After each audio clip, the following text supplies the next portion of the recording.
ஏற்பட்டு இப்படிப்பட்ட நெருக்கடியை உருவாக்கி இருக்கு.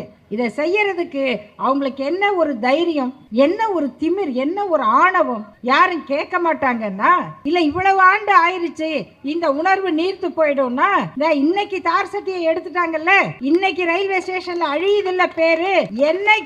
என்னைக்கும் இந்த உணர்வு என்பது தமிழ்நாட்டு மக்களுடைய ரத்தத்தோடு கலந்தது. ஏன் நம்ம எந்த மொழியும் வெறுக்கிறது இல்ல நண்பர்களே. எழுத படிக்க தெரியாத பல பேருக்கு பல மொழி தெரியும், அவங்களுக்கு எழுத படிக்க தெரியாது, ஆனா பல மொழி பேசுவாங்க. எப்படி? அக்கம் பக்கம் இருக்கவங்களோட பேசுறது. இன்னைக்கு தமிழ்நாட்டு பிள்ளைங்க எல்லாம், நான் சொல்றது உங்களுக்கு நம்புவீங்களோ இல்லையோ, உங்க வீட்டு பிள்ளைங்கள்ட்ட போய் கேட்டு பாருங்க, உங்களுக்கு எந்த சீரியல் பிடிக்கும்னா ஒட்டு மொத்தமா எல்லாருக்கும் கொரியன் சீரியல் தான் பிடிக்கும். எல்லா வீட்டு பிள்ளைங்களும் இன்னைக்கு கொரியன் சீரியல் பாக்குறாங்க. ஏன் பாக்குறாங்க? அது என்னமோ அவங்களுக்கு பிடிச்சிருக்கு பாக்குறாங்க. இன்னும் கொஞ்ச நாள்ல அந்த பிள்ளைங்க கொரிய மொழி